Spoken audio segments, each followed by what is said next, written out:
Atteindre l'illumination et trouver la félicité éternelle, l'objectif ultime pour les bouddhistes. C'est l'un des rituels les plus importants, l'assemblée de l'eau et de la terre. Durant 7 jours, les moines et les nonnes sont plongés dans une étude intense des enseignements du Bouddha.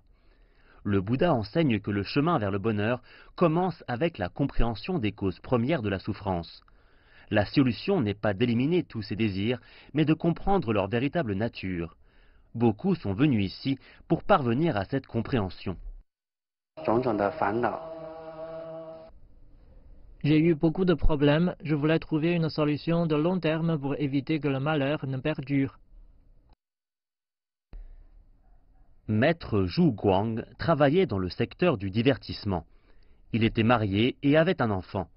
Mais le bonheur s'est envolé et son mariage a pris fin.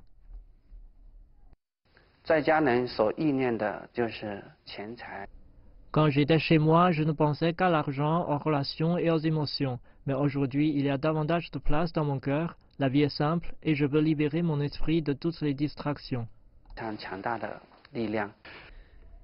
Certains se consacrent au Bouddha, car ils veulent mieux comprendre ce qu'est l'illumination.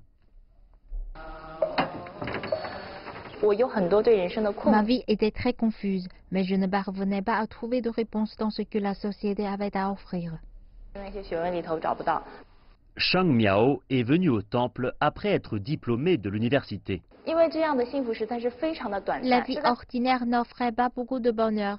Dharma parle en effet d'amertume, bien qu'elle vous donne l'impression d'être heureux et magnifique sur le moment, cela disparaîtra bientôt.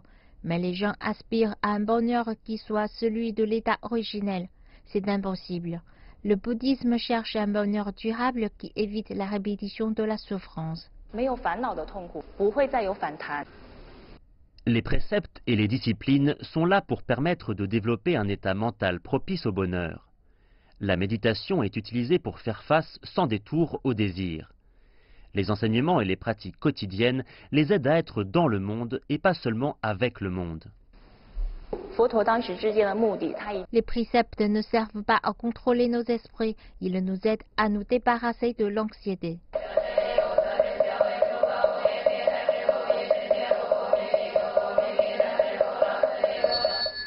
Le bouddhisme enseigne que moins vous avez de désirs, plus le niveau de bonheur que vous pourrez atteindre sera élevé. De plus, meilleures sont les conditions matérielles dans lesquelles vous vivez, moins vous en profiterez.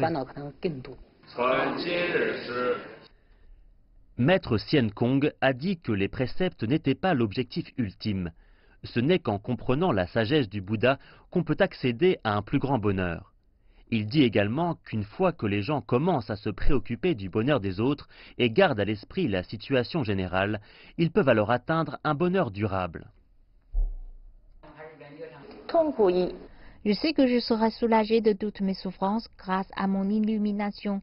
Mon but ultime est de devenir un Bouddha, de me libérer et de libérer les autres. Le Bouddha a dit que le bonheur était une des causes de l'illumination. Pour Sheng Miao et les autres, le voyage spirituel durera toute la vie.